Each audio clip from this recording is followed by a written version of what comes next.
Lift every voice and sing till earth and heaven ring with the harmony of liberty. Let our rejoicing rise high as the glistening skies. Let it resound loud as the rolling sea.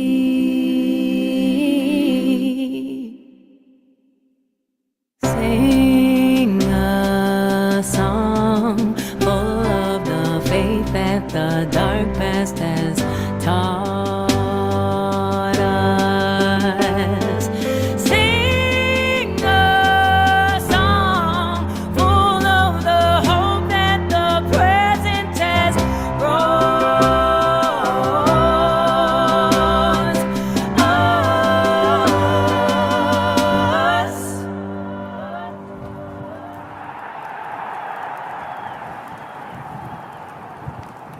Facing the rising sun of a new day begun, let us march on till victory is won. Let us march on till victory is won. Let us march on to victory.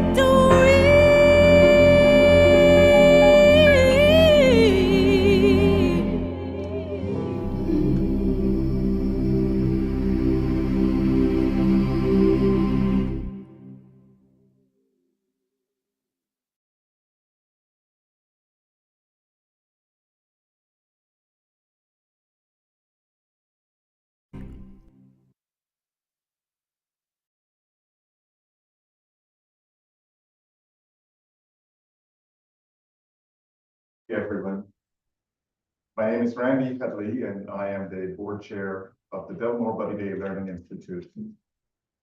It is my pleasure to welcome you all here today to the 4th annual Deveau DBDLI lecture.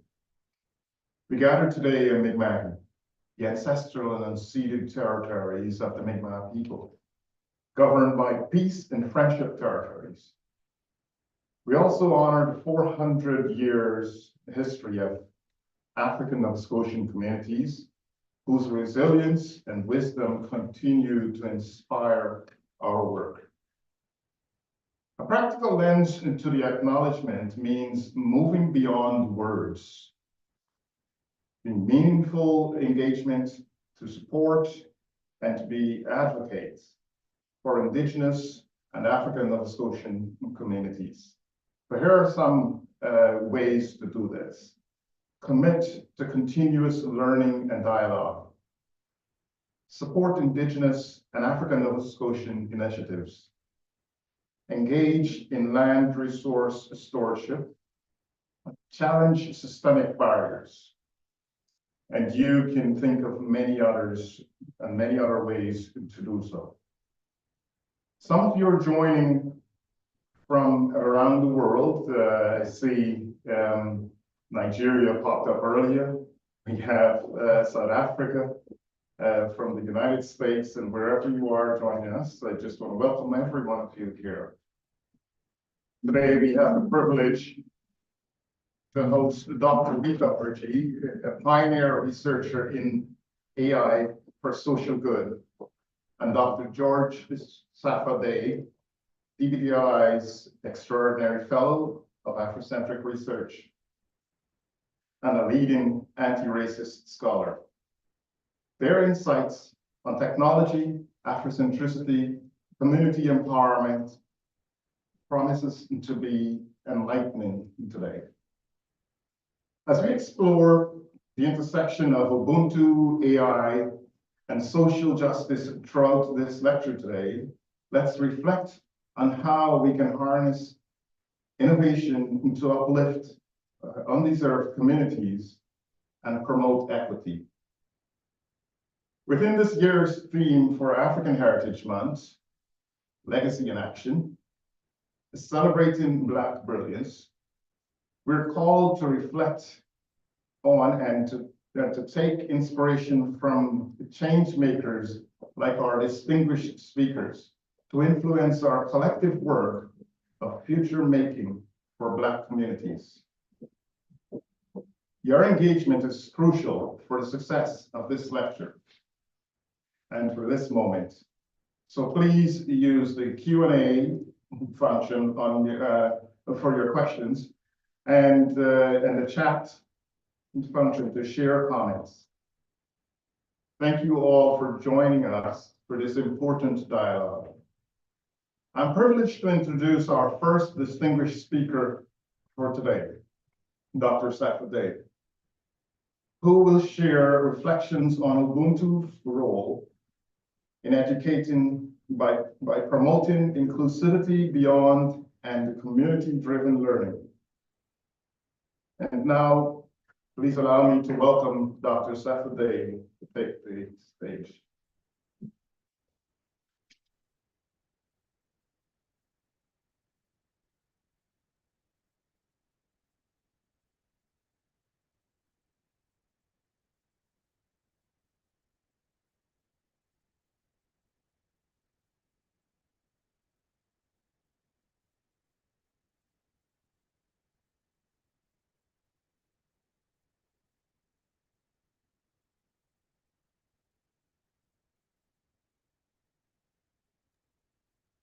So thanks very much, and it's an honor to be asked to make some reflections on this important topic.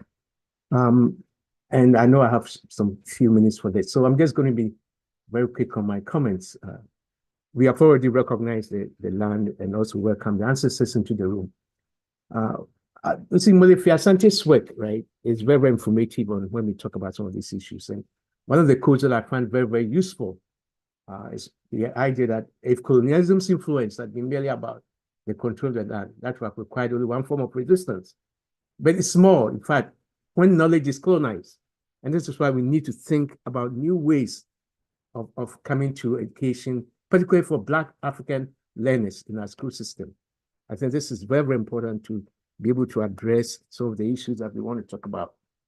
And this is why we need to deploy our ancestral wisdom traditions, the elders, and our identities, who we are as a people, to strengthen and sustain this search for new educational futurity.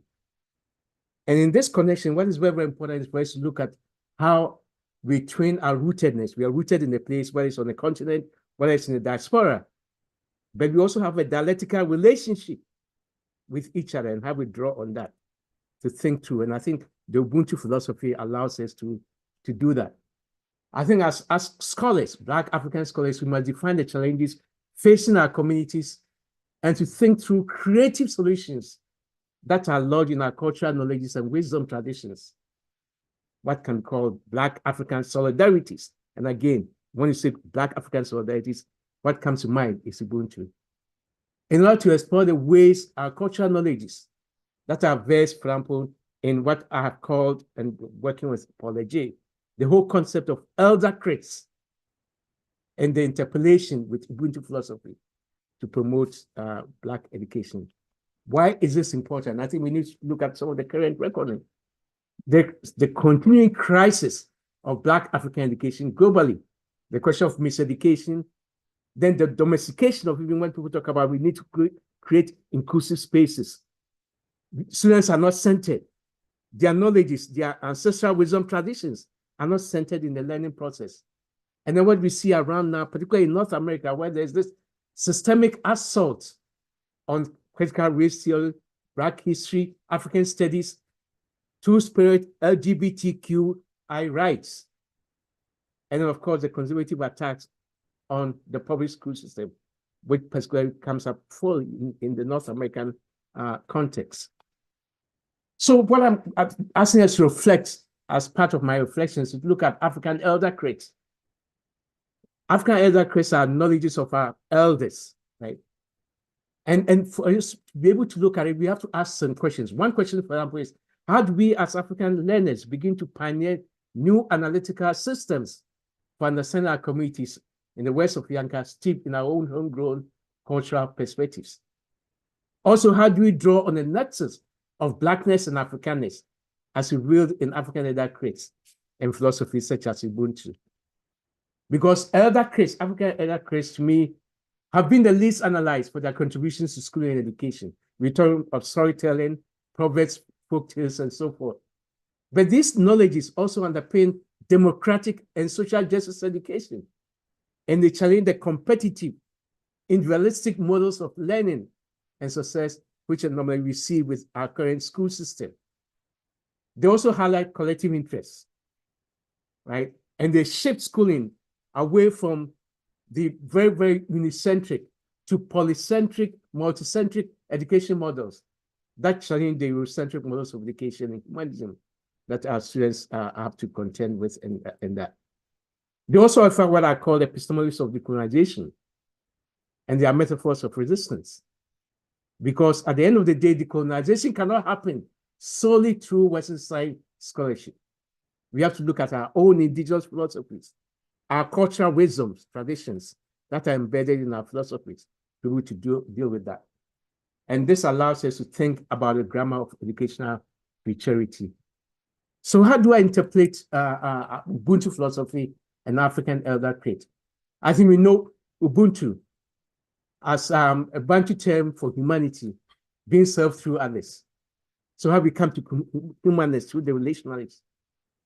Now, as a philosophy of justice and fairness, is grounded in this Ubuntu or these ideas of humanness, communitarianism, solidarity, and interdependence in the words of Tamale and others, right? Which are forms of coming to a co-learning, bringing humility to our learning, and also showing ethical relevance to how we engage our knowledges. One of the quotes that started this session was this idea, Desmond Tutu, we are human only through the humanity with and of others. And this is why we need to see how we produce knowledge in co-creating inclusive learning communities with ethical responsibilities to each other and to our diverse communities. So in conclusion, right, as part of my reflection, I want us to think about what schools do we want and are willing to fight for? What schools do we want and are willing to fight for? And that if we are going to engage in politics of refusal, that finds a place for our indigenous philosophies like Ubuntu and ancestral cultural wisdoms, then we must embark on a search for authenticity, which is guided by the ideals of dialectical relationalities to each other, but also responsibilities to each other. I believe that these are the Ubuntu teachings and its grounding in African elder creeds that we need to think about as we engage this dialogue. Because at the end of the day, mentorship is going to be critical. How we build communities, create communities, a way of mentorship with our different learners, and to begin to shift our thinking from the hierarchies to think in circles. And then we don't engage in these competitive ideas about who is a theory or who is theoretical, who is a deep thinker, and who is a surface level thinker. These are part of the competitive models of our academia that we need to subvert. Then also the whole idea of land and ethic teachings, questions of relationality, sharing, reciprocity, connections, mutual interdependence, how we build relationships and we create schooling as community, where we have communities of learners, that we have responsibilities to each other. Our learning and our success are based on our relationalities and our responsibilities to each other. I think this is very, very important as we engage in these conversations. And in the words of Iswahili, Asante Sana. Thank you.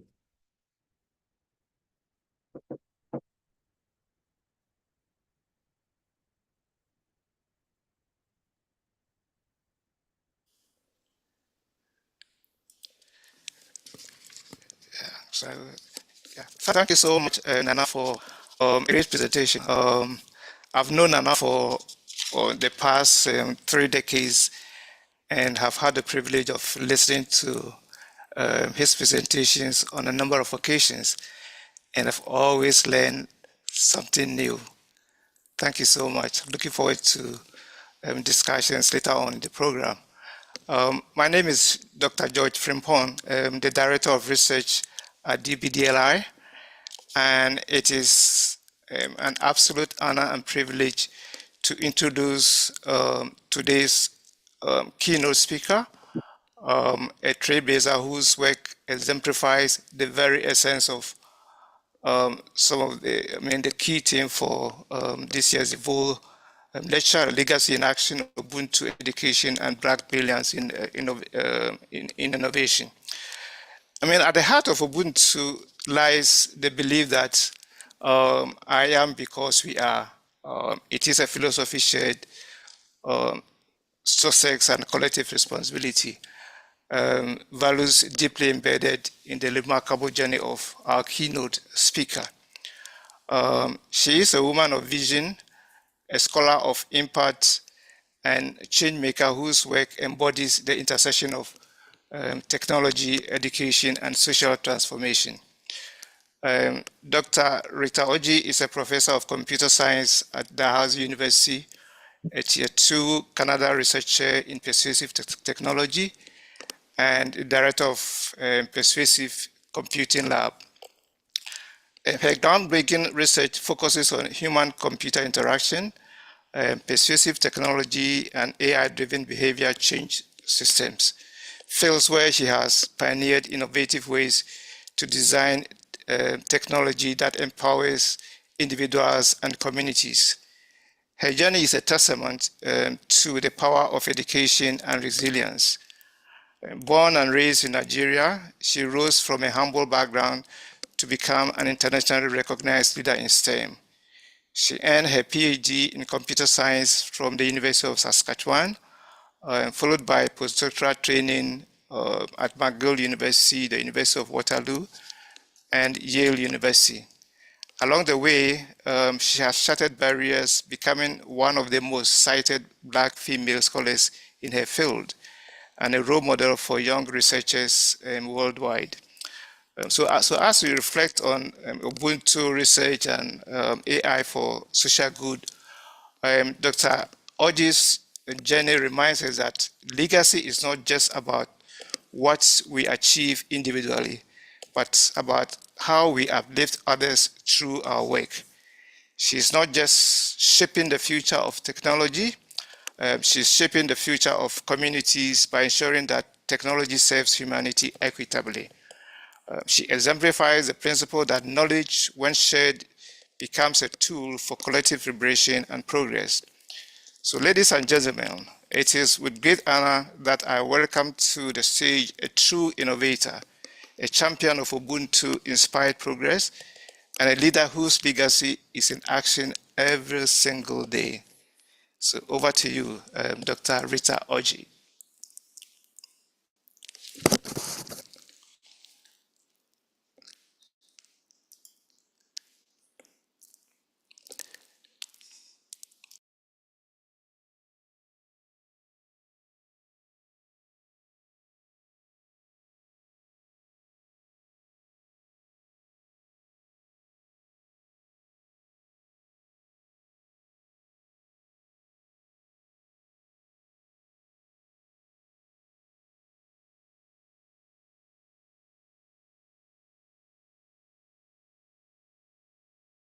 Okay.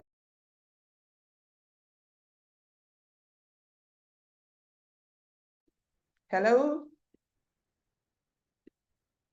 Okay, is my voice coming clear? Yes, we can hear you. Okay, awesome. Thank you so much, everyone, for coming around, and thank you, Dr. George, for that wonderful introduction. Good evening, good afternoon, everyone, wherever you're joining from. Good evening and good morning, depending on where you're joining from. So today, I am excited to give this keynote presentation, which I have titled AI for Social Good, Empowering Black Brilliance. So in this keynote, I want to share with you some of the work me and my collaborators and students has been doing in the area of AI, human-centered AI.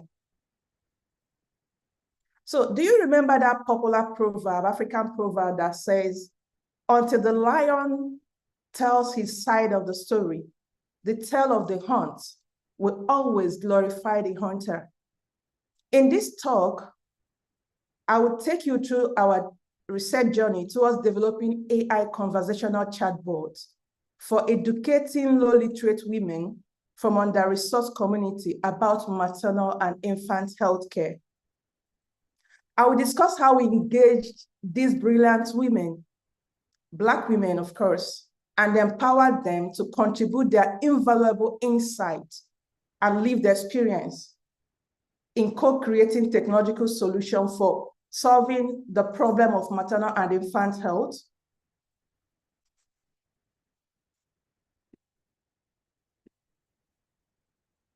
Okay, so as you already heard from the introduction, I am a Canada researcher, a professor, and the director of Persuasive Computing Lab. And at the Persuasive Computing Lab, we develop technologies that help people to achieve various self-improvement goals, technologies that support people to achieve goals that are important to them and their community.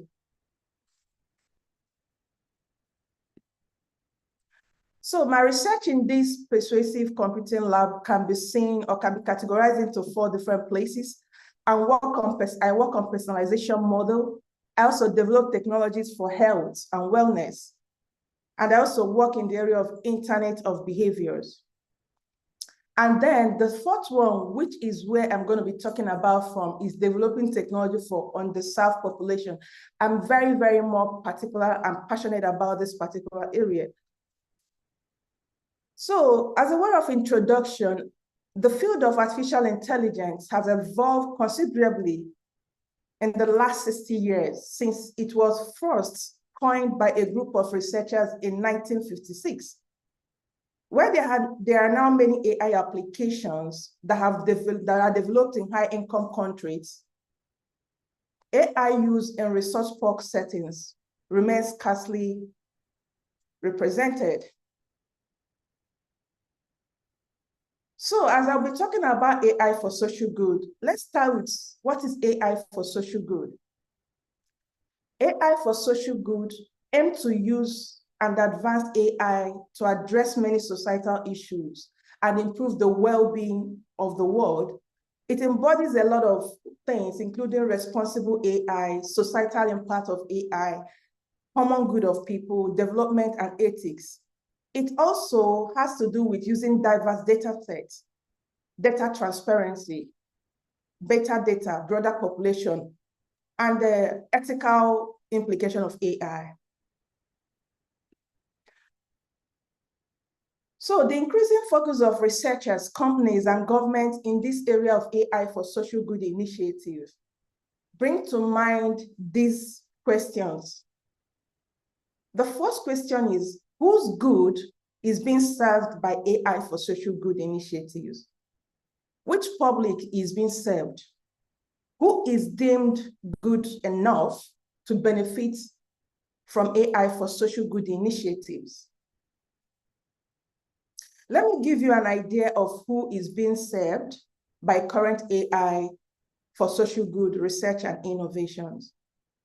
As part of this, our broad efforts in this area of designing AI intervention, we conducted a systematic review of 120 papers published in the last 10 years to understand the intricacies about this paper in the area of AI for emotion dictation.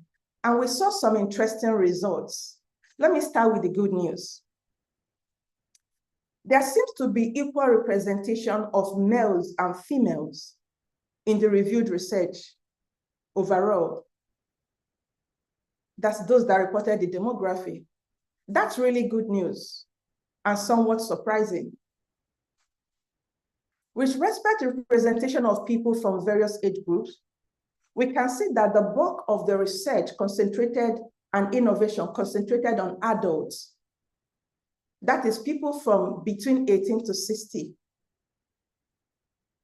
And there are few research focused on people above 60 and people less than 18 years old.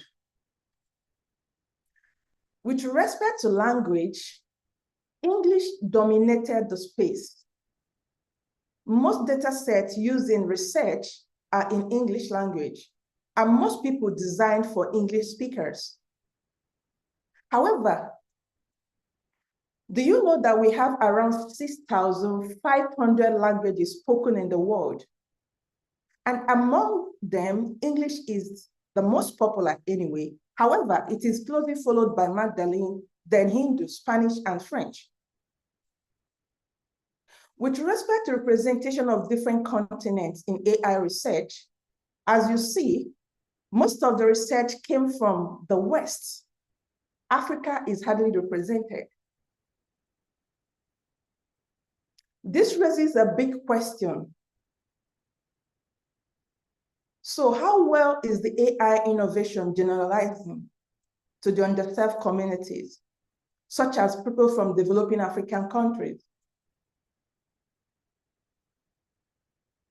Some of you may ask why AI innovation generalization is important. The big news is that even the underserved communities and people from low resource communities view AI as a silver bullet that will solve most of their problems, even when they are marginalized. And based on research on public perception of artificial intelligence in 8 different countries, including developed and developing countries, it was found that there are excitements about the usefulness of AI in general. However, there's also some concern. Importantly, people from developing countries, such as India and Nigeria, see AI as a futuristic technology, meaning that they are not yet experiencing its impact. In general, there's a widespread expectation that AI will change the world for good, having positive impact, and in many areas, including health. Privacy concern is a major issue re-echoed by people from all these countries. One interesting finding of the paper is that people from developing countries have more optimistic view, like people from Africa have more optimistic view of AI and its impact in the society compared to developed countries. So similarly, in one of our recent paper, which is currently under review, we found that we surveyed the opinion of people, the public, about AI in Africa based on social media shares. So we found some positives and negatives. People are very, very excited about AI, and they're hopeful that AI will help in driving innovation in Africa. They hope that AI will create opportunity for digital inclusivity, not marginalized. They also hope that AI will mitigate environmental sustainability issues and also help in preserving and promoting African cultures. On the other hand, people were concerned about accessibility and equity and losing cultural identity, and of course, privacy and ethical concerns. So what are social good problems among underserved populations which AI can help in address? According to recent review, here are the domains focused by most AI for social good research. Agriculture is one of them, health, education, environmental sustainability, among others. There are just many of them. So in this presentation, I will show you my research particularly in the area of education in health for marginalized women. So to uncover issues faced by women with low literacy level and in underserved communities, these people live in under $1 a day, right? We performed a lot of rigorous studies, collaborating with community partners, doctors, nurses, over 3 months to uncover some of these issues faced by these women and answer this research question on how we can design AI technology that is culturally appropriate and reflect the value of these people So why are we interested in maternal and infant health among these communities, among these marginalized communities in Nigeria? As you know that globally, child and maternal health have experienced approximately 50% reduction in mortality rate in the past 30 years, from 1990 to 2017, as can be seen in that figure. However, this great progress and improvements in reducing child and maternal mortality have not been equal across the globe. The risk of a woman dying as a result of pregnancy and childbirth during lifetime is approximately 1 out of every 180 women in developing countries, as compared to 1 out of approximately 5,000 in developed countries. People in underserved and low-resource communities are left behind in the improvements. So we set out to uncover possible reasons or factors contributing to high mortality rates and figure out how technology can be used to help these women. That is more like human-centered AI. For example, in Nigeria, as we already know, Nigeria is almost in a crisis state. The maternal and infant health mortality rate is over 900 deaths per 100,000 live births, as compared to like 12 deaths per 100,000 in developed countries. The infant mortality rate in Nigeria is 57 out of 1,000 births, and this is alarming and among the highest in the whole world. So in 2018, me and my team spent 3 months in the rural part of Nigeria, Eastern Nigeria, in the rural community in the Southeast, and we partnered with the locals and collaborated with various stakeholders, including gynecologists, pediatricians, midwife, nurse, pregnant women, and nursing mothers. We conducted a mixed method study on over 600 pregnant women and nursing mothers and visited the hospital. We also visited some of these women in their home, visited the childbirthing centers to interact with these women over the 3 months and see how the factors play around to actually influence their health and their decision and contribute to this high mortality and infant death.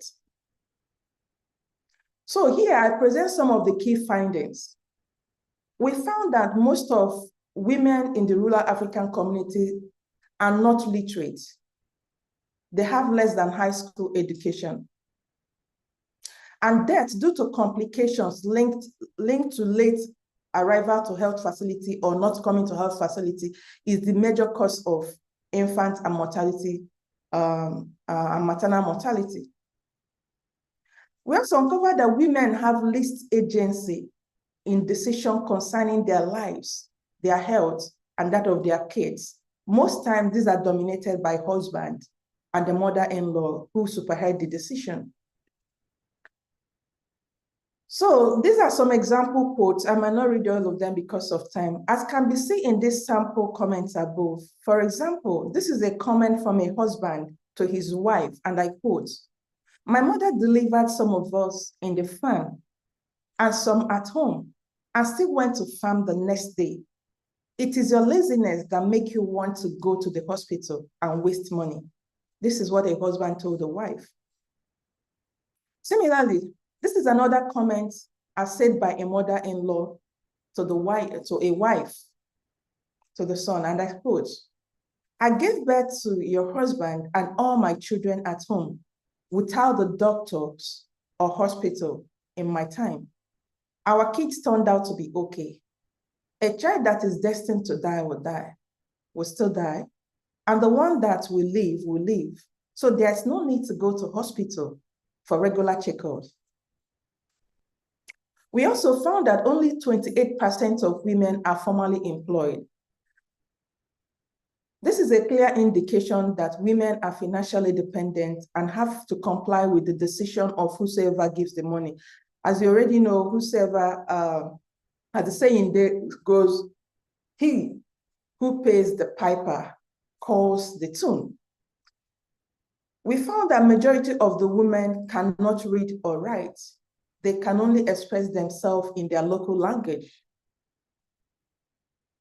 This means that anything we want to develop has to be in this native language. Majority, that's approximately 92% of the women own mobile phones, but none of them own a computer. And some of these mobile phones are not these advanced smartphones we're using. Some of them are low-end smartphones. Most of them are feature phones. We also found that most women reported not using contraceptives due to religious beliefs and pressure from husband, mother-in-laws. As a consequence of this, 30% reported dealing with unwanted pregnancies. This is particularly true for young and first-time mothers who are considered naive and ignorant, and therefore all of their decisions are made by others on their behalf. Some of the women also reported that husband and mother-in-law decided on when they should become pregnant.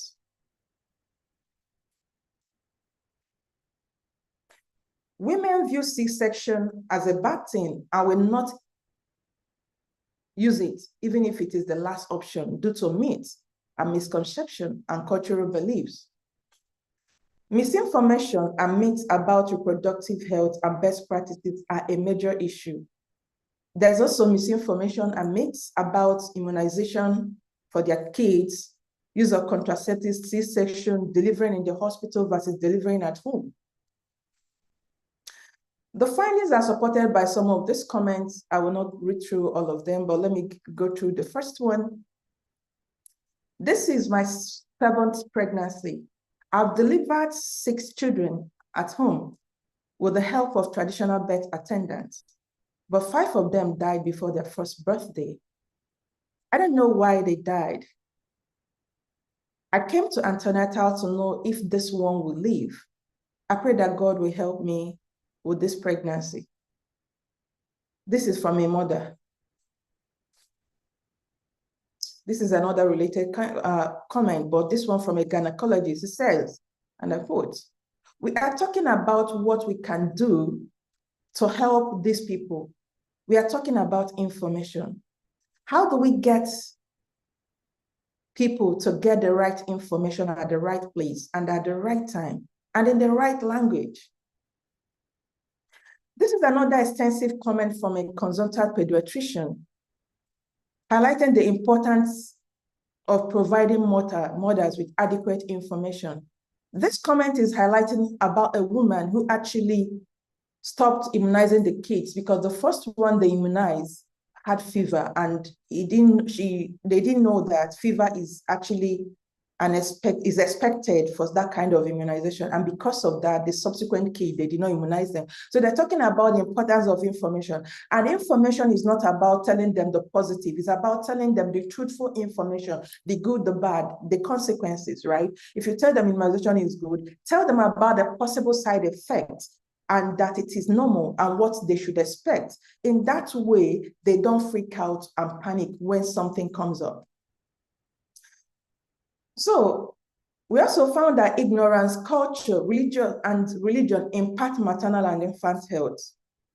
As can be seen from this comment from a consultant gynecologist, and it says, there was a woman, she was coming for antenatal. We canceled her for C-section, only for her to go to somewhere else. Went into labor, the uterus ruptured. She lost the baby. She nearly died too. She was eventually brought to the hospital unconscious. Of course, we performed the surgery. Of course, the uterus was ruptured. We removed it. I don't know whether you got the information, what I am saying. So, you know, ignorance and religion have something in common. So there are a lot of sample comments like that, highlighting a lot of things that myths, ignorance, and misinformation, how they contribute to maternal and infant health crisis in this region. So based on that, here are some list of challenges we can develop AI application to help us solve. It can tackle some of the myths that these women are already experiencing, misinformation that is circulating among them. Nobody is getting the right information coupled with culture and every other thing. So these are the important information. Most women in this low resource community use low-end phones, feature phones, or low-end smartphone. Most women can only communicate in local dialects and may not be able to read or write. Cost and accessibility to healthcare facilities are a major issues. The distance and the waiting time is unimaginable. And whatever intervention we want to come up with, it has to be culturally appropriate. So how can we design an AI-driven digital intervention for maternal and infant health? We set out some requirements that must be met for this intervention to work for these people. And this include the intervention or the technology we have to develop have to be able to work effectively in low-end smartphones or feature phones. The chatbot must accept voice input and voice output. Remember, most of these women cannot read or write. A multimodal user interface is preferred, that it can take voice and also respond in voice. And I have to have high local language recognition accuracy. High accuracy of recognizing different accents, because some of them speak the same language, but just like every other language, or using different accents. And it must be culturally relevant, very important. So we adopted the progressive action research, which evolved through 5 stages: the identification of the problem of interest, collecting and reviewing relevant data, iteratively designing and implementing the chatbot, analyzing user feedback, then we repeat the action until the result is achieved. So in the phase 1 of the AI chatbot design, we conducted a participatory design of 2-way voice-enabled conversational chatbot prototype with speech-to-text and text-to-speech functionalities.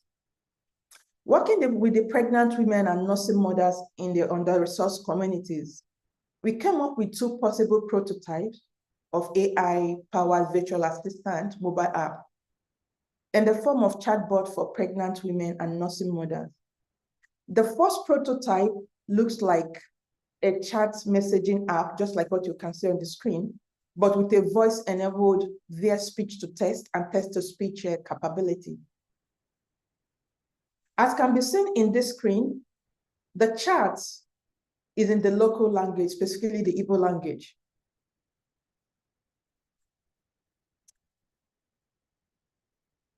The second prototype of the AI-enabled chatbot is more like a virtual AI agent in the form of a health practitioner. The agent could hold conversations and advise mothers like they would in their doctor's office. Most women like this agent-based option because, they felt like it looks more natural. They like the 2 people conversing, and it will make it more engaging to them. So engaging the mothers in the design process and the design ideation gave them a sense of belonging and agency. They were excited to contribute in the solution for a problem that affects them all, and felt really grateful to be engaged in this project. Their brilliance manifested. They gave us useful suggestions, including how to design the user interface and to improve usability. They also suggested that we make it possible to adapt the voice of the AI agent and the appearance, and many other things. You can't imagine what the kind of useful tips they gave to us. You wouldn't imagine it is possible for people who are not even tech-oriented. But not being tech-oriented was even an added advantage because it made them to think out of the box, right? So most time, like we said, the empowering brilliance means that we have to acknowledge that what makes one brilliant is not about education. It's not about ability to read or write. These people really, their brilliance is showed in a lot of ways during this study and design process, and we are really amazed at their ingenuity. So To overcome the internet connectivity challenge and the fact that many of our target audience do not own smartphone, they use feature phones that can only do SMS and calls. We designed a fallback SMS implementation. So we designed an intervention alternative that works on a feature phone.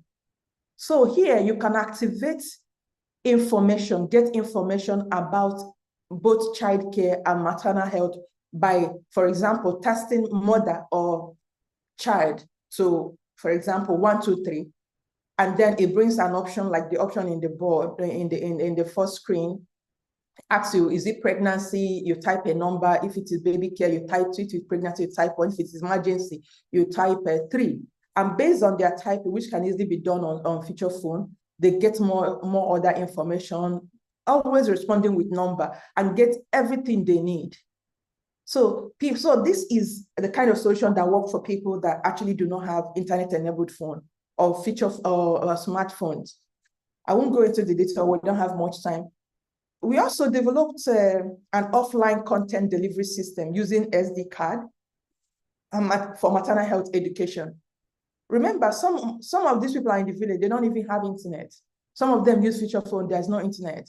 So what other option we created is to pre-record some of these educational videos, interactive physics, visual guide in their SD, that's a phone SIM card, and they can slot it in and watch it and then participate in the quizzes after they've watched it. An alternative approach is what we call community video club for maternal and infant health education. Remember the power of togetherness. Ubuntu, we are because you are. So coming together, provided opportunity for them, instead of watching in their phone, to go in the community center, partnering with the community center to actually play this video, and they communicate and answer the question interactively and have some discussion around it as a group, thereby breaking some of those cultural norms that tend to be societal or propagated in group. The phase 2 of the design, in the phase 2 of the design, we got the mothers to test the usability of this app, and they liking it. The application accepted both voice and text inputs. The third and the final step will be the full chatbot evaluation and deployment. We recognize that there is a long way to get to this final stage. There are a lot of challenges which must be overcome to realize the full implementation of this vision. Some of the technical challenges, including that the available chatbot frameworks do not support most local languages, including the one we are studying. There's no pre-trained language embedding. The evaluation of the language recognition accuracy of most AI models is usually done with popular languages. The low resource languages are usually ignored. No readily available language translation support. No training data have been created. So we're actually curating the data using both this native language and the accent to train AI models from the scratch to be able to embed it and use it to build these chatbots that work for these people in their setting. There's also a lot of challenges in the data collection, the South community. It is very hard. First of all, you need to win their trust. You need to bring yourself down to their level and stay in the same hierarchy. That is why it took us 3 months to be able to even collect the first data. Bringing language and bridging the language and cultural barrier. We integrated locals who not only speak the language, but speak it in their own accent, thereby increasing our acceptance rate. We engage them from the beginning. It's not really when the research is already done, you carry it and go there and say they should evaluate it, right? They were part of the co-design process, coming up with ideas on what they need. Thereby they feel a sense of belonging. They feel that those two coming out belongs to them. And you want to avoid being judgmental, right? When they tell you some of the things they do, you don't really feel like, oh, they are doing something atrocity. I mean, you don't want to be judgmental. So there's a lot of them which we try to navigate, but yeah. Some of these findings have been published and you can find them here. Because of time, I'll be rounding up. I want to conclude by summarizing the key takeaway from working on various projects targeting on designing a human-centered AI intervention for promoting social good among underserved communities and the opportunities for AI researchers to advance research in this area. Most of the AI innovation is developed and validated in the West and may not perform as well in underserved communities. As you already see, our people we worked with in this project do not have this high-end smartphone. So we need to come up with a solution that works for them. And without consciously including the underserved population in AI research and innovation, we are promoting inequality and marginalization. Underserved communities, women in these rural areas, under-resourced neighborhood, they have a lot of brilliance in them. We need to empower them to contribute in AI innovation. They are not just waiting to be consumers. They have the capacity to contribute ideas, both in the design and everything, more than we can actually imagine. AI technology needs to be human-centered and reflect the people that they are developed for. Their values, both culture and other values, need to be respected while the innovation is going on. It's always easy to think that, oh, designing for them is doing them a favor. You don't need to capture their interests. It's a no, no, no, no, no, no, no. It needs to reflect and respect their cultural beliefs, their practices and everything. And that is why they need to be involved from the very beginning of the design.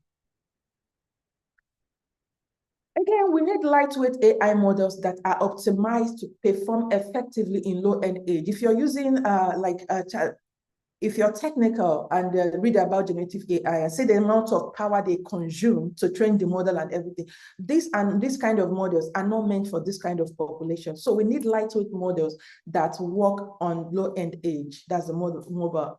We also need a support for various local languages, not just the English and the big languages. Privacy is still a very big issue, and it is unfortunate that when the chips are down, most people in the low-resource communities are actually used as a guinea pig. Hopefully this don't happen in the AI era. Distributed AI architecture and differential privacy is very important while we navigate this AI space and trying to design intervention that help people.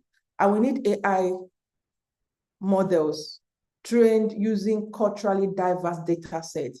Most of what we are seeing as generative AI like ChatGPT are trained with data curated in the West, capturing Western context. When you deploy them in Africa, they will not hold in most cases. For us to actually include Africa in the discussion, in the AI innovation, the data used in training the model need to come from Africa so that it captures our context, our value system, need to be captured from the very beginning.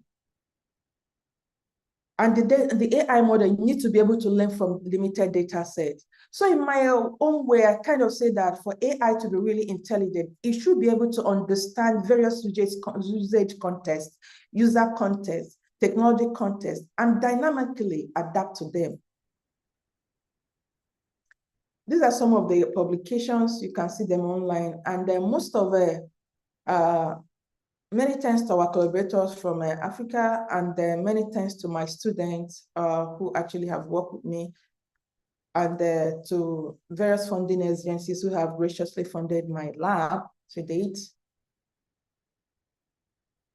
Thank you so much, and I will stop here. I know my time is gone, and I want to conclude by saying that without consciously including underserved population in AI research and innovation, we are promoting inequality and marginalization.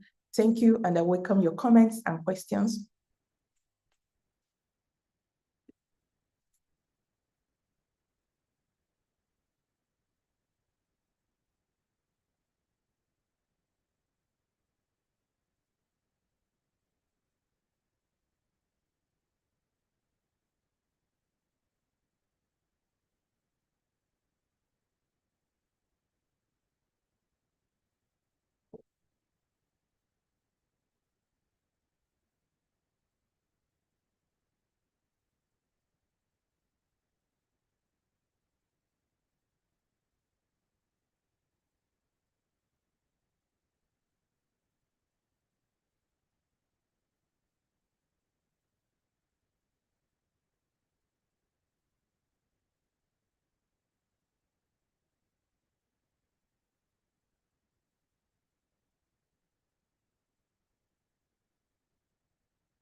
don't know, Rita, you want to unshare?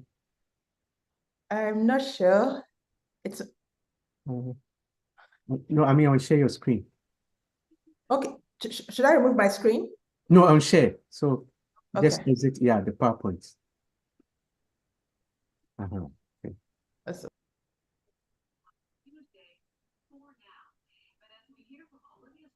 So we'll break now.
The Delmore Buddy Day Learning Institute is focused on community engagement, working with youth. We also have the added value of providing published resources, and those are used in the public school system. And that process is really important because that's when voices are centered.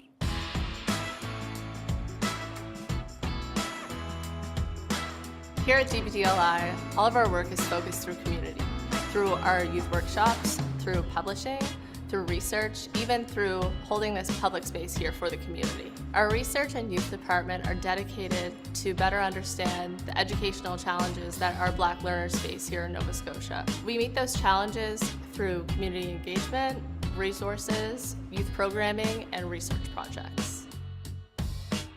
A great example of our community engagement is our annual African Nova Scotian History Challenges. Students from across the province submit projects focused on African Nova Scotian leaders, activists, and communities. The real niche piece for us is participatory action research. We are about community voice, and setting ways for it to be heard and to have impact.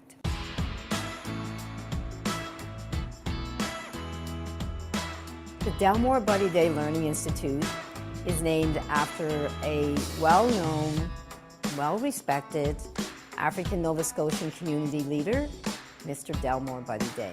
He would like to be known for his commitment to youth and youth leadership and his participation in the community as a community leader, advocate, and activist.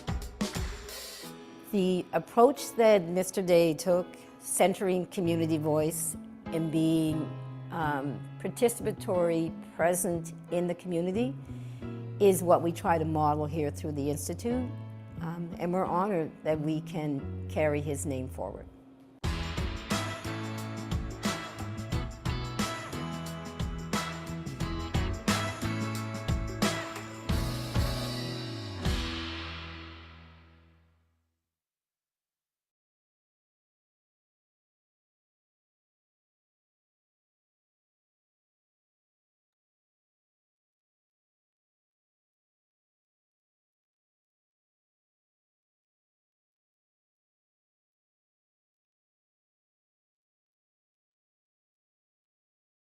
Good afternoon, everyone, and welcome back from the break. I am Dr. Susie Brigham. I'm a professor in the Faculty of Education at Mount St. Vincent University and the vice chair of the Deveau Buddy Day Learning Institute. And I am Kofi Isiebudu. I graduated from the Mount St. Vincent University with a master's degree in education, and I'm a Ghanaian. I'm here as a co-facilitator. Thank you. Wonderful. So thank you again to our two speakers. Very much appreciated what you have offered for us. Thank you, Dr. Day, for your suggestions and insights that you have found value in, including, for example, Ubuntu teachings, the importance of elder crit, and also earthly and land teachings. And thank you again to Dr. Orji for providing very original insights into the research that you have been doing, you and your students and colleagues, around AI for social good, and the examples that you have provided from the Nigerian context on infant and maternal health, and the problems that mothers and children face due to several examples that you gave, for example, myths and misinformation, lack of women's agency, literacy, and access to healthcare facilities and information. I wanted to start off with a quick question, and I wanted to also encourage the audience to pose their questions on the Q&A board. So it's open and it's ready for you to type in your questions. So please feel free to do that. And we're keeping an eye on those questions. So please keep them coming. And I wanted to ask a couple of quick questions that could maybe connect Dr. Day and Dr. Orji's presentation. One of the things that I saw that Dr. Orji had mentioned is when she was looking at the research, that there's not a lot of research done related to the age group of 60 and over. And I think you found maybe one paper of that age group. And I was thinking Dr. Day has been talking about the importance of elders and elders' input, elders' knowledge. And I wondered if either or both of you could comment on that, the lack of research that we have so far on older people or elders' involvement in AI, and yet the necessity and the criticality of involving elders in, as George Day has been talking about in his research, an elder crit. So I'll stop with that question and I'll pass it over to maybe Dr. Day, and then we'll go to Dr. Orji. Thank you. Yeah, I'm finding difficulty hearing because of maybe the distance. But I think your question is speaking to the absence of research on elders training of AI, if I'm right. Yes, that's correct. And right. Yeah. That I'm not an expert on AI, so I would comment on the necessity and importance of this research that focuses on elders. I think one of the things has to do with the whole issue of intergenerational passing of knowledge. And I think given what is happening, when I talk about the importance of our ancestral wisdom traditions, right, and what they offer the contemporary learner, I think there's the agency of also focusing on this group of population, right? In other words, to get a sense about how they see education, what they see as some of the strategies to deal with some of the problems that we confront with today in the school system. And I think, to me, we all in favor of research, for example, that focuses in that area. Because the whole idea of elder crates is that elders have a body of knowledge that need to be shared, that can be used to provide learning for the contemporary bodies in the school system, right? We also have elder crates in the sense of how they allow us to deal with some of the pressures that educators in the school system are dealing with today, when it comes to issues about how do you create a community, a sense of community? How do you build on learners' sense of self-confidence? How do you build on learners' understanding of what it means to be Black, to be African, to be a learner in the school system? And I think elders do have a body of knowledge that can be tapped into and in many ways picked on by educators to enhance their strategies and options of educating the learners of today. So I'll just leave it at that. Maybe Richard can just get into the AI component of it. Yeah, thank you, Dr. Day. I totally agree on the importance of getting that intergenerational knowledge from the elders and passing it along. So what I would say to that is that I think one of the reasons why we see the low representation of elderly people in their research is because, think about it, who are the people who do research? Majority are young people, right? So we have this saying that if you tell me to design, people tend to design come up with what looks like them, right? And most times we see that interacting with people that are different from you or think differently as a burden. I mean, my grandparents lived long and I love talking to them. So most times they don't see things the way I see it, but I appreciate that deep knowledge they bring into things. To give you an example, I have an uncle. So one day I traveled to his place and I was doing one coding challenge. It was really a tough time. So I had to stay up all night trying to figure it out. I woke up and say, hey, you're still up? I said, yeah, I'm having issues trying to fix this. I asked me, he's not literate. So he asked me what I'm doing. So I tried to explain in a very layman language. And then he said one thing, maybe you should consider doing it this way. Remember, he doesn't understand what is programming or coding, something. And I said, okay. When he left, I was thinking about that. He said, it's not like what he said is I can just go in and he said, implement it this way. No. But what he said led me to figuring out the solution to what I'm saying, what I've been up all night doing, right? This is not because he had an experience in coding. It is because he has a lifetime of knowledge in different areas that when scaffolded, when unboxed, can be applied in different places. You understand what I mean? So that's actually the importance of involving elders, even in the conversation. They might not be born in the technology era, right? They might not have a lot to say about technology, but they have a lot of contextual knowledge about other things that when brought into the technology sphere, AI sphere, we change the dynamics of the conversation. We improve the discussion. The problem is that we don't have that patience.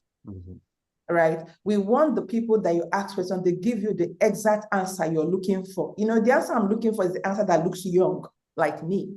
That's not what I mean? That makes sense, immediate sense, like us, what making sense means in our generation. We don't really want somebody that talks something that looks abstract or that looks like it doesn't necessarily have a direct application. But if you have that passion to listen, and I mean, one of my postdocs at McGill, I work with elderly people in designing. So we're trying to design a communication tool for them. They like to preserve the natural handwriting in terms of when they want to send letter. They love that they know, or when brother B send them letter, they already know brother B's handwriting. So that is a memory on its own. So they don't really like these digital tools that when they type on it, everybody type the same thing. There's no originality, there's no personalization to it.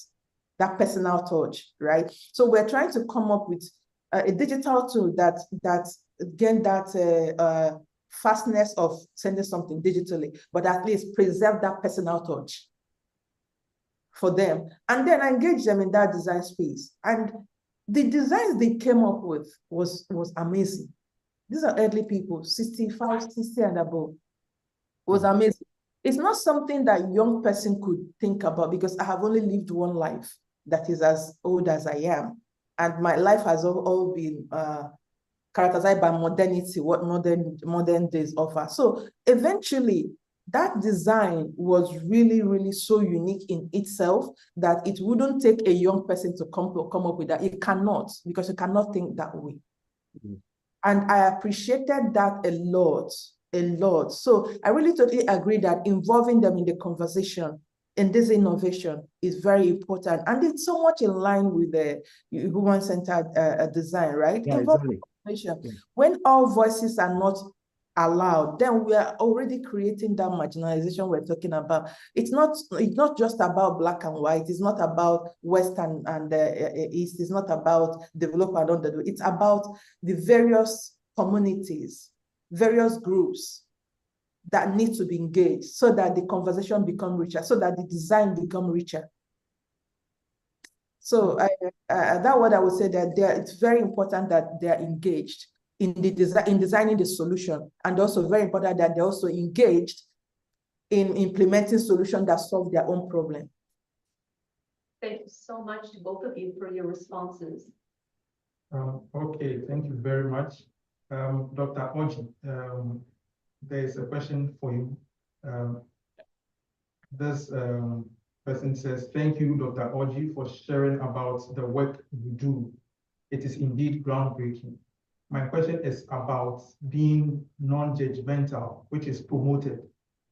However, how do one balance this when the people are doing something that is harmful? Example, the husband that promotes about birthing at home or in the farm.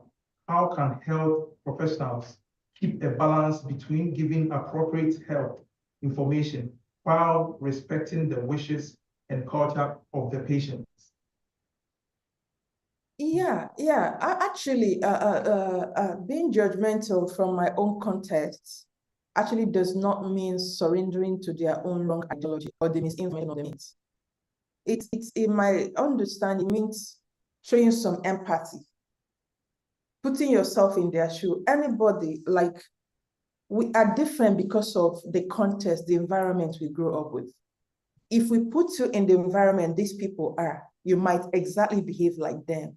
So trying to find a reason, try to listen. I find that when you try to understand people, try to understand why they do what they do, empathize with them, but at the same time, come out and try to explain to them why it shouldn't continue, why it is harmful, right? It's not about not telling them the truth. You're going to tell them the truth, but it's not about telling them the truth in a way that feels and criticize what they are doing outrightly without actually understanding there was a reason why they're actually doing it this way. So that's what I mean. You can balance it as a health professional. I've seen a lot of people that actually would listen to people, what they do, why they're doing it, and stuff like that. And with some knowledge and education and the experience you have had, you begin to give them facts and figures on why what they have done is not the right way to do it and why it has to change, right? Judgmentality would feel like you are just condemning them outrightly. It has to stop this without actually trying to understand from their own perspective, and then coming in and empathetically kind of tell them, okay, this is why it is happening. So it's not about not saying the truth. It's about saying the truth, but saying it the right way. So that's how I see it. So I think health professionals can definitely do the right thing. Tell them, no, this is not the way it is done. It's a myth. It's not real. It is misinformation. But don't condemn them because of the way they've been doing it. Hear them out. People tend to really change a lot when they feel like, okay, you understand them. Because when you don't understand me, you're not even ready to listen. You just condemned what I did. You don't even know why I did it. People tend to be more resistant to change when one becomes combative. Yeah, and if I can add something to it, and I think you're right, Rita, and I think this is, look, there's no doubt that when it comes to whether it's health, education, culture plays a very, very important role, right? The question is how we take culture, right, and work with it, right? And culture is not immune to any interrogation or critique, right? I think people should be able to call out when they see some things that are very oppressive or some things that are very harmful to people. It's a question of how you do it in a way that respects the knowledge that people bring. Because one of the things we have to deal with, particularly when you talk about some of these areas, right, is the discarding of local knowledges, right? And that discarding, right, takes the shape of where people are seen as, quote, anti-intellectual, that they have no sense of understanding what is happening to them. I think you start by asking people what they understand and then work from there, right? And filling the gaps, but also validating and legitimizing what they know, while you also point out some of the shortcomings in what they know, right? When you approach it from the point that you all know, you know it all, and that they are basically people who don't know, it creates a problem and people become very, very resistant to any change that we want to bring into the system. And I think it ties in with the point that you're also making, which is that it's a question of two things. One is how you make these things human-centered. Making something human-centered is valuing, legitimizing, and validating what people know. But there's also the African-centered component of it. That yes, people also have a body of knowledge from where they are located. And how do you make that knowledge African-centered so that they're able to identify with it, they're able to relate to what is being discussed, and therefore have a sense of ownership of whatever it is that we're talking about. Definitely. Yes, thank you so much. I'll read another question that's on the Q&A board. This person said, my apologies if this was already covered, I came in late. I would like to know if the data and the processing happens locally on the user's devices and how issues like latency and intermittent connectivity were mitigated. So that's a question for Lisa, Dr. Lisa. Yeah, that's why I talked about, that's a word I use for it, low-end, low lightweight model. So usually in this kind of a population, even where they have smartphones, these are the low-end smartphones that cannot even run models. So the processing and analysis don't happen at the edge. Sorry, I'm using technical. Doesn't happen at the mobile itself. So the mobile is always mostly all just for informational purposes because they can't handle heavy computational things. So the lightweight I talked about has to do with making something optimizing it to be computationally efficient. It doesn't consume a lot of resources. It's not even only that they don't have a lot of internet. The space in their mobile phone is also limited, and data, internet, the data cost and the electricity. When people charge their phone, you want your phone to stay as long as possible because you don't know when the electricity will come back next, right? So if the model is running in the phone, it means that it will consume a lot of electricity, a lot of data, and people will immediately uninstall that application. So we don't do a lot of computational stuff on the phone. It is run either in the middleware or in the server. And then the phone becomes for passing the lightweight information.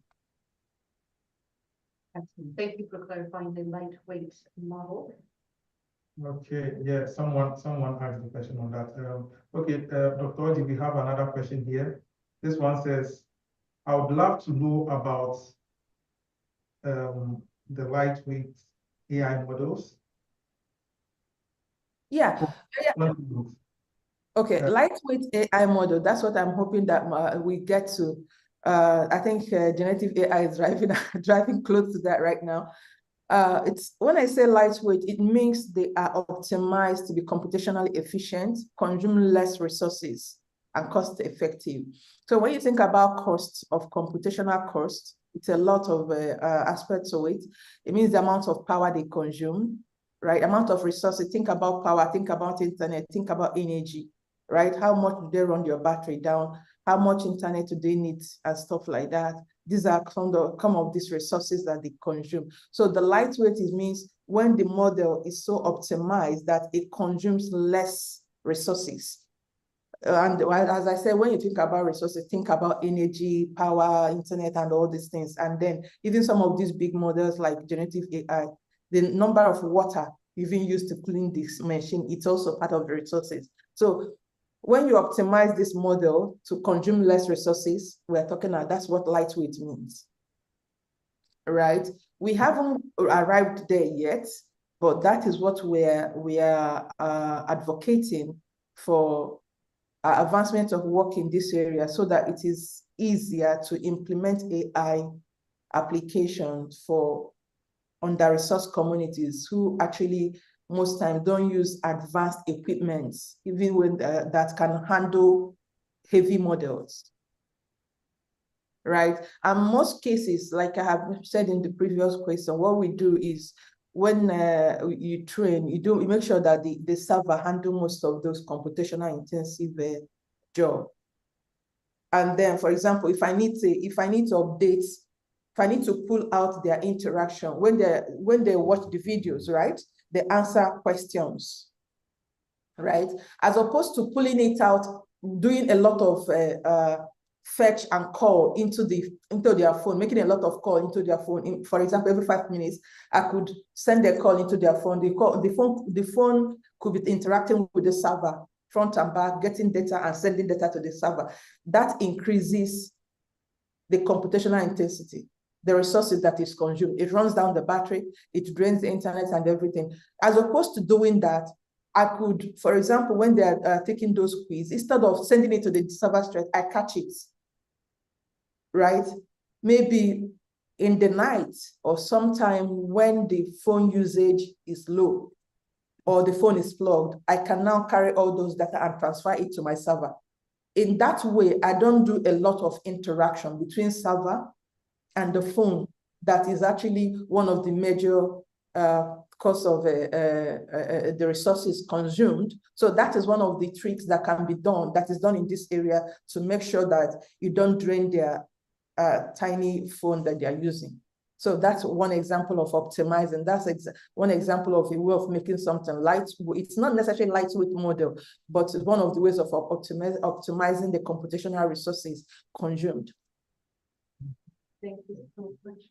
I have a question that's tagging on to the previous discussion that we had about elder representation and the gaps in research. And this person is thinking about the mother-in-law group, which is an influential group in harming pregnant women and women of childbearing age in general in rural areas. And the question is there a way that these mothers-in-law can be engaged in another aspect of the study to support the mental health and well-being of young women in their families and communities as well? And the person is also wondering if the same could be said about men. Yes, actually, that's actually a very nice question. And that's our immediate next research is designing something. It's actually in line with African culture, because Africa, most times, decisions don't happen as an individual. It takes community most times. So we're thinking about designing for group. More like this study we did that involved close to 700 mothers and pregnant women and their doctors and stuff like that. So in the next one, we want to include the husbands. We want to include the mother-in-laws and everybody that provide support to the pregnant women and their infants, right? So by doing this, it's a community-oriented research. So we want to cover that, we want to create an opportunity for dialogue and co-create an application or an intervention that they can use together. So think about our AI tool, as opposed to just the woman using it, the husband also has it. The mother-in-law probably has access to it, and they can together probably watch a video and together discuss about it and respond to the question. So by so doing, they are learning together. It's not like the woman learns and tries to explain to the husband and the husband says, go and sit down, or the mother-in-law says, who are you to teach me? You understand what I mean? So engaging them together is actually very, very important and key. And that's our next research, is trying to engage all the stakeholders. Thank you so much. The family. Thank you. Dr. Dave, we have a question for you here. It says, in your presentation, you emphasized the importance of Afrocentric knowledge production as a tool for educational and social transformation? How can institutions actively integrate Afrocentric frameworks beyond curriculum changes to influence policy, governance, and community engagements in meaningful ways? Yeah, let's. I think first of all, I mean, the question is alludes to the problem, right? And the problem is twofold. One is I think certain bodies of knowledge are normally devalued in our educational systems, right? And then the other problem has to do with how people who don't even bother to read what new paradigms are about, but they seem to know it all, right? And you see them sometimes running their mouth, and that's where we run into problems, right? There's no doubt that I think one of the things we have to do, there's a lack of knowledge about what Afrocentric or Afrocentric means. If you don't have that knowledge, you're not going to be able to integrate it into the curriculum, into questions of policy, into questions of governance. And I think, so we need to pay some attention to understanding what Afrocentricity means, right? And this is where the notion about centering not just bodies, but centering cultures and experiences are become very, very important. Because at the end of the day, right, it's a call for a paradigm shift. That's what Afrocentricity is about. It's a call for paradigm shift. And that means we center bodies, and bodies are able to come into the conversation from where they are at, where they are centered, where they are located. So when you look at the curriculum, there's no way you can talk about curriculum transformation and curriculum reform that takes into account other bodies of knowledge until people understand the importance of cultures, the importance of histories, and the importance of identity. And so to me, when it comes to the question of the curriculum, we need to pay particular attention to how we center the learners in the school system, how we see the curriculum itself as power saturated. Who are those who are constructing the curriculum? What bodies of knowledge do they work with? Where are they coming from? These questions need to be addressed in order for us to be very conversant with the change that we want. Even when you look at governance, right? Schooling is also about governance. Where do we see the role, for example, of local communities in school governance? What does it mean to bring local communities into school governance? So that, for example, parents don't come to school simply to be seen as bake and sale, or they are only called to come into the school when there's a problem. But they are seen as knowledge creators. They are seen as people who have knowledge, and therefore their knowledge is being sought. And then we validate, we acknowledge, and we legitimize these bodies of knowledge. And so that becomes also very, very important. When you look at policy, right? If you're having a policy that is to bring change, we also have to ask, who is the policy for? How are these bodies part of the policy-making process so that they're able to identify the policy, own the policy, and ensure that the policy is implemented?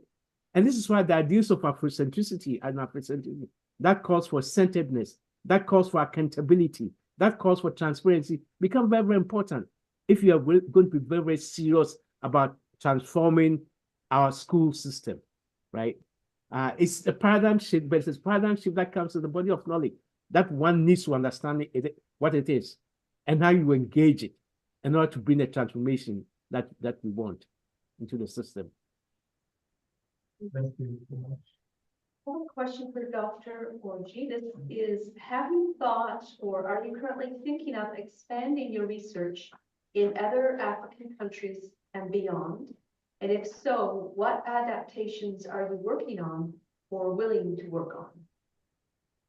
Yeah, definitely. Nigeria, it's more like, that's where I'm from currently. It's more like where I feel like I can easily start off. But yeah, extending it to other African countries is really a very possible thing and something we're also looking at. We have a lot of collaborators across African countries. One of the key things in doing this kind of research is not somebody in Canada just running to, for example, Ghana to go and just do data collection. You need to involve the locals, right? So I think we already have that platform established by having collaborators from other African countries who are also actually interested in this kind of thing. So to make it happen, it's more like working with those collaborators and to get relevant organizations. We need to get the health facilities. We need to have access to the women, like the one we did. I'm from Nigeria, but I might not be able to speak the kind of language these people speak there because this is a very different dialect. And having someone from that region that speaks like them was a very huge factor for us. So if I was gonna, when we're gonna do it in other African country, that is also something we have to do, is to find the locals who actually would help us integrate with these people, speak their language, some people that know their culture.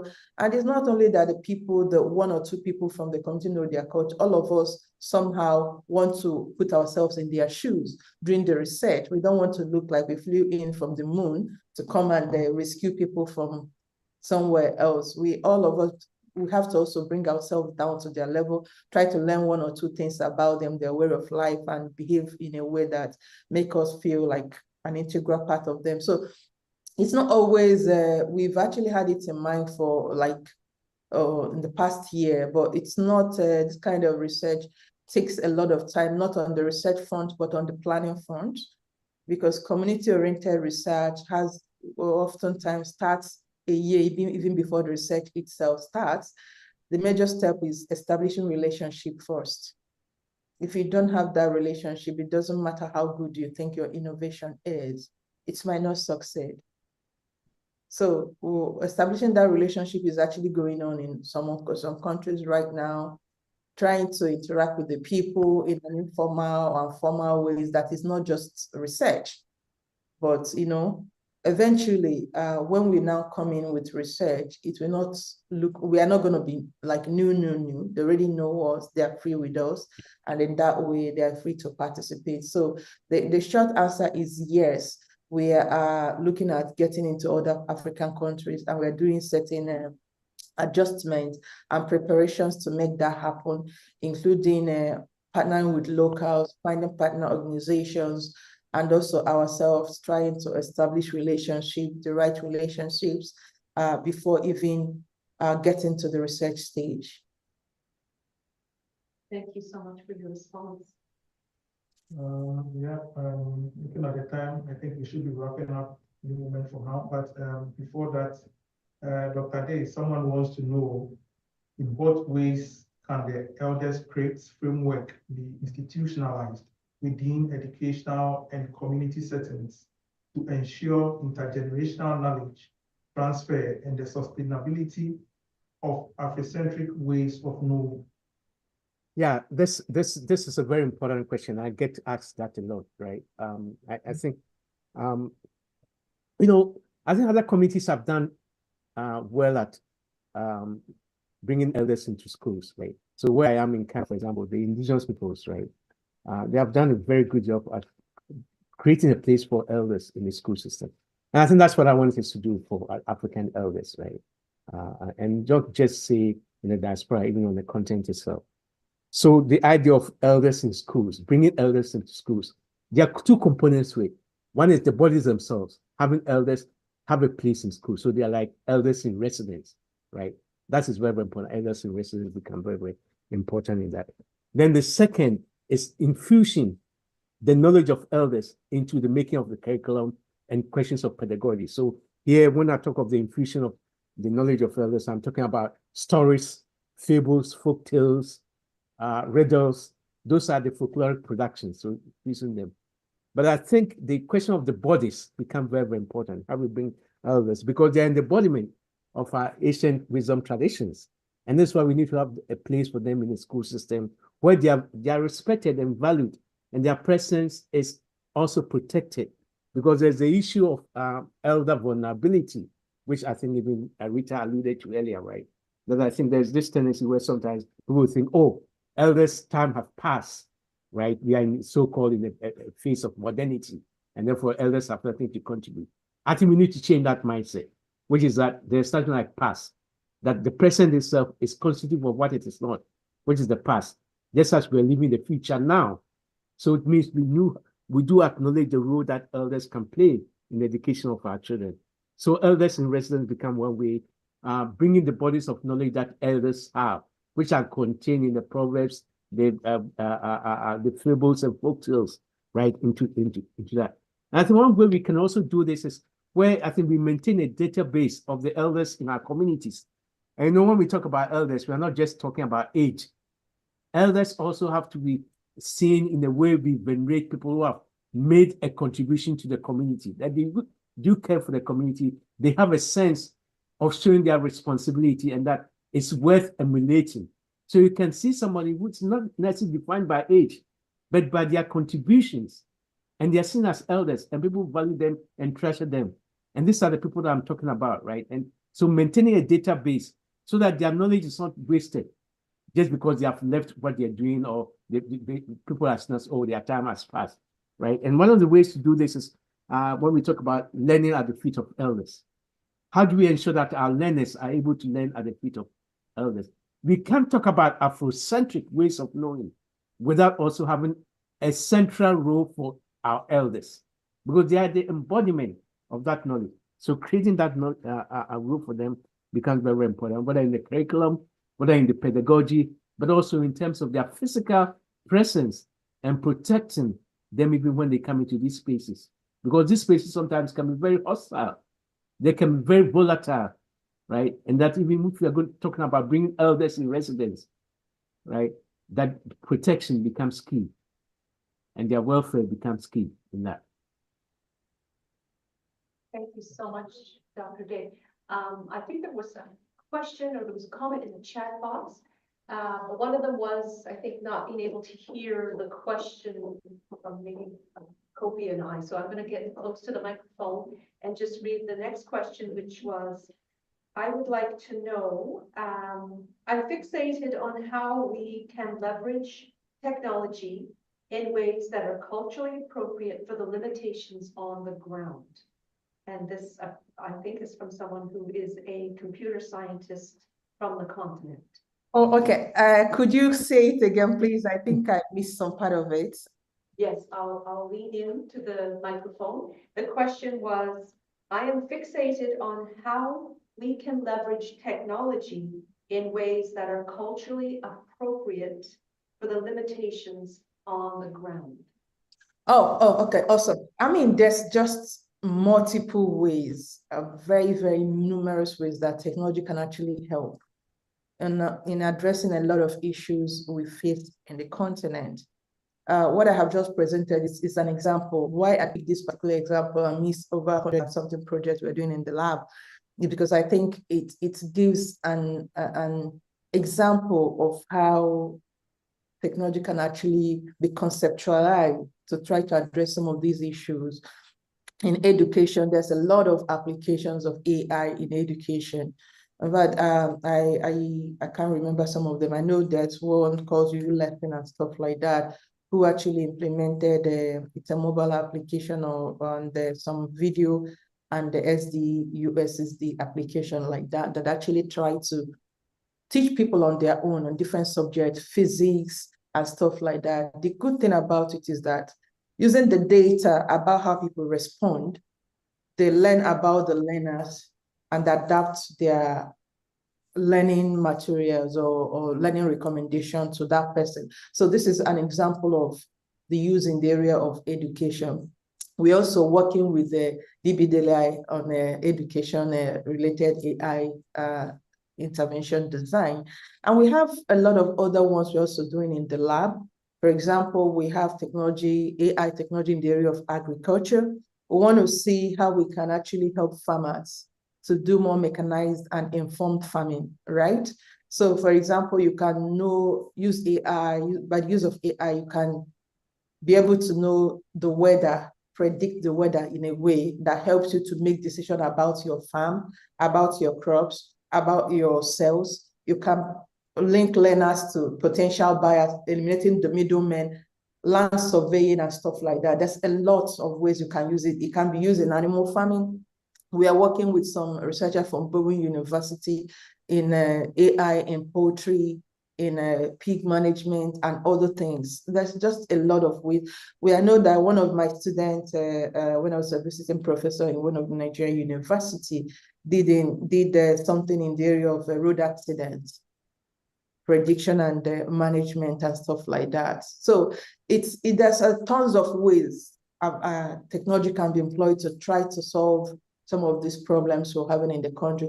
And even in the area of corruption and other related vices in the country, these are things that technology can do amazing things by eliminating those loopholes that create opportunity for people to do things they're not supposed to do.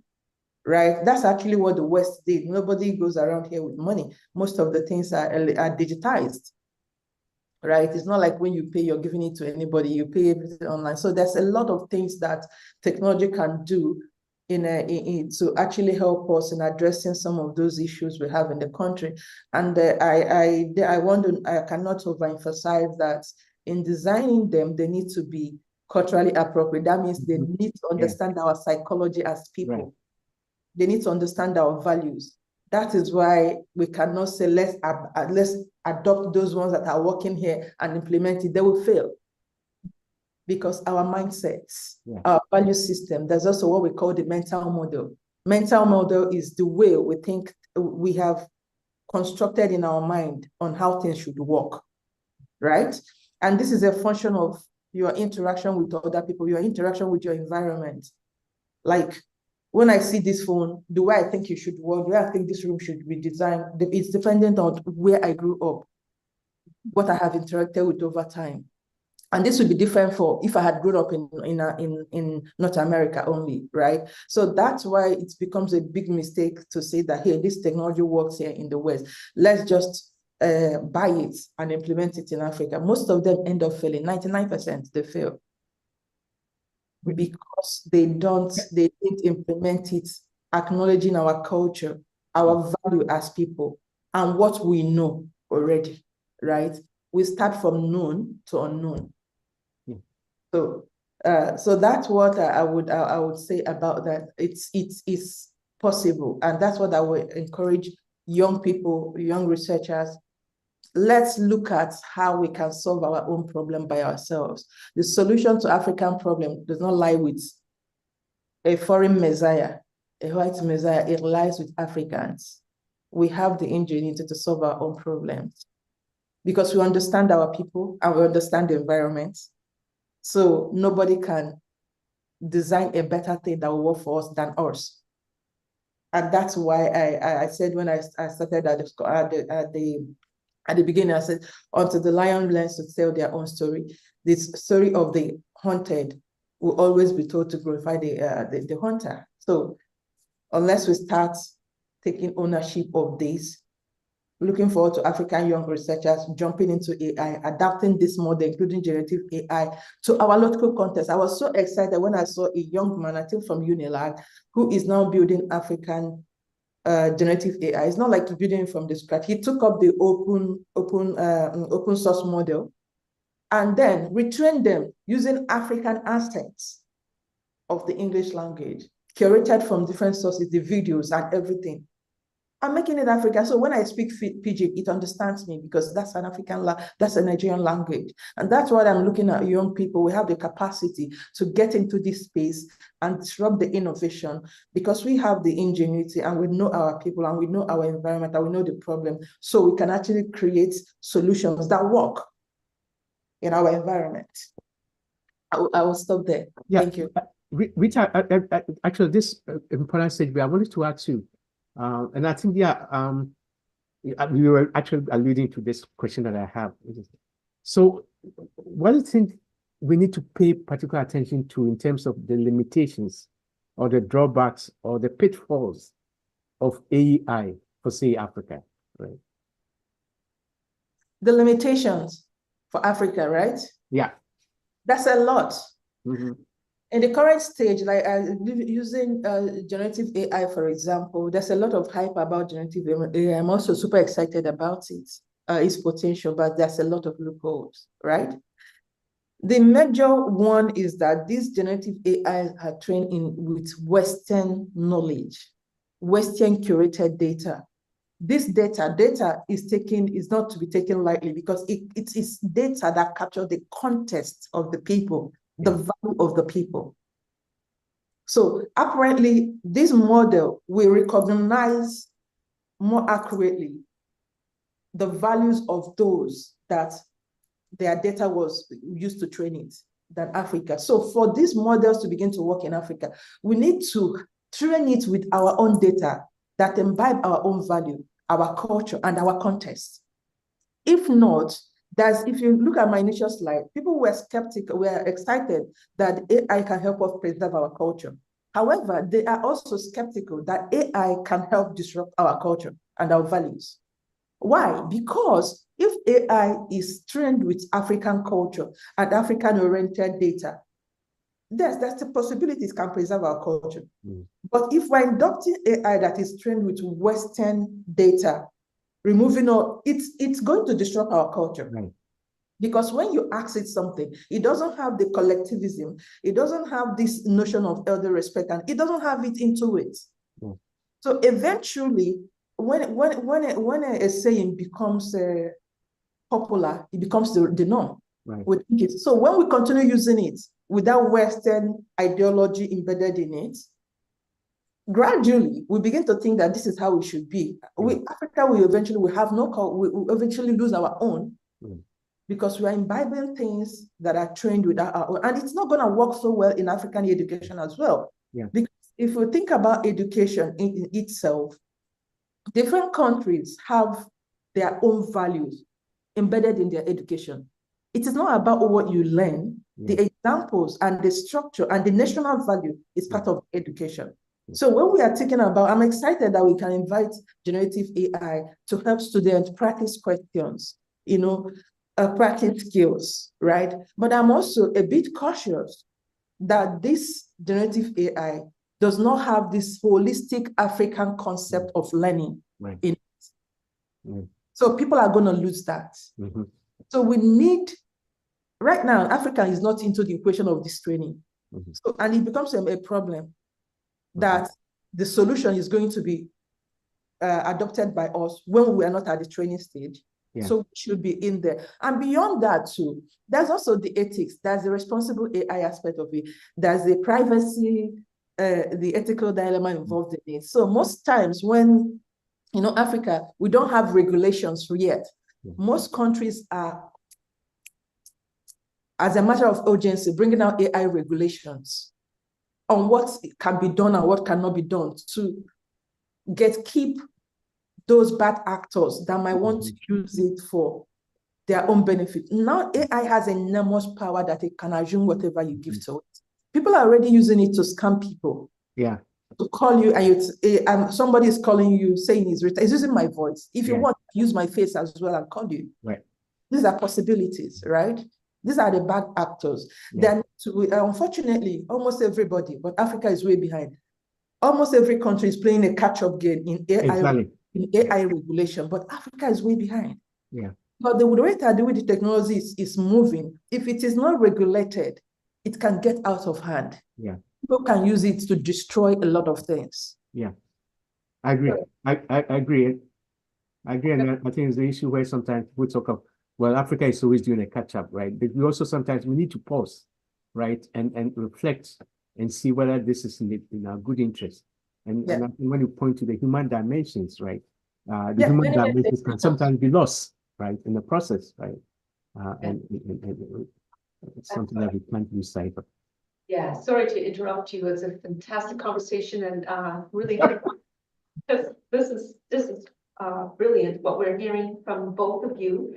And I just wanted to say that there's some folks that still had some questions, and I wanted to let you know that we will try to get those answered after this is over. Just so you know, your question will not be lost. Some of you have put them in the chat box, so don't despair. I'm now going to go to a wrap up, and I'm going to, I guess, turn it over to Sylvia Perez-Truman, because I'm not sure that Lily has time. Okay, sorry to interrupt you with this, but Lily Lynch is going to just say a few words.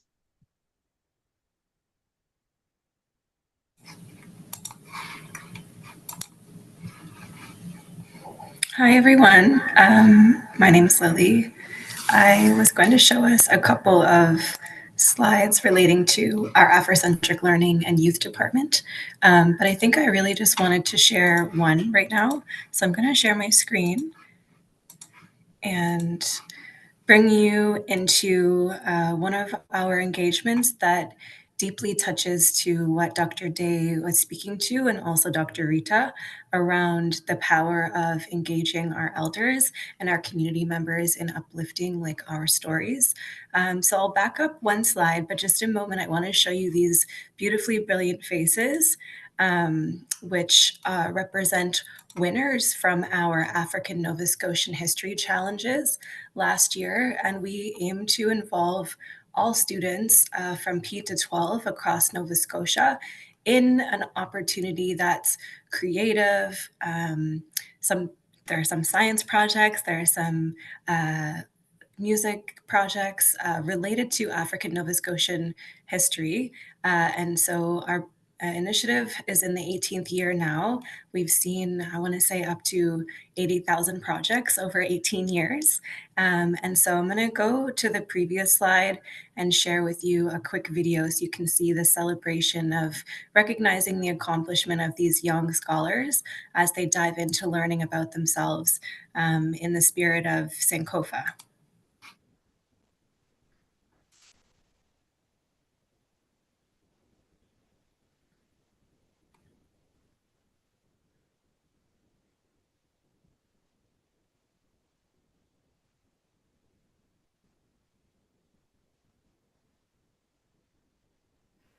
By the way, is there supposed to be sound?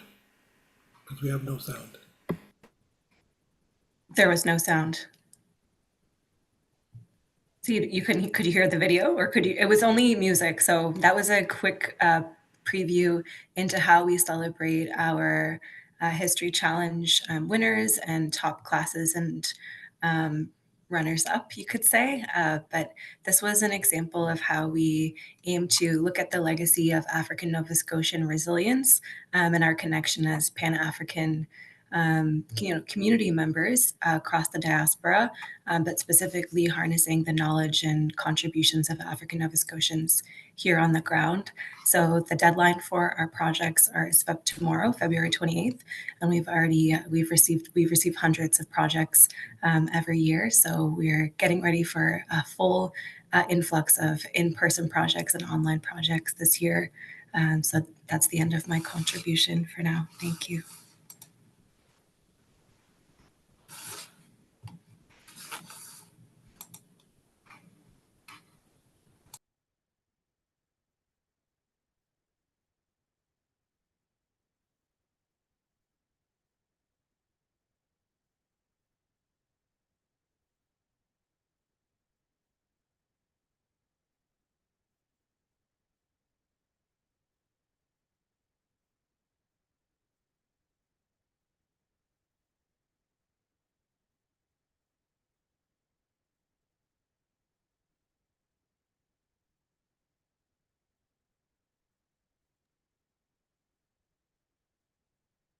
Fact that courage is expected of you in the face of the unbearable gives you strength for the rest of your life. This is a quote from Nelson Mandela. I want to acknowledge that aspect that came to me in terms of listening, how we need to kind of walk out and be present in the way that's most appropriate. My name is Sylvia Paris-Drummond, and I'm the CEO here at Delmore Buddy Day Learning Institute. Thank you all for participating in the 4th annual DBDLI Deveau Lecture Series. This event has been truly enlightening, and we extend our deepest gratitude to our distinguished speakers, Dr. Rita Orji and Dr. George Safadeh, for their profound insights on AI for social good, Afrocentricity, and Ubuntu in education. Dr. Orji's exploration of AI-driven innovations to promote equity and empower underserved African populations has opened new horizons for our work. Dr. Day's reflection on Ubuntu's role in education has reinforced the importance of inclusivity and collective wisdom in our educational approaches. We are immensely grateful to the Janine Deveau Education Equity Endowment Fund for their continued support, which makes this annual lecture series possible. Their commitment to advancing Afrocentric education and research is invaluable. And to note that they have often engaged with us, the folks representing that, in a way that allows us to amplify community voice and be directed by that. Special thanks to our event partners and especially invited gifts. And I want to say to the folks, quote unquote, behind the scenes work, that as I mention your names now, could you please come on video if possible, and or put your name in the chat as well. So for registration, Jochebed, IT support, Ryan,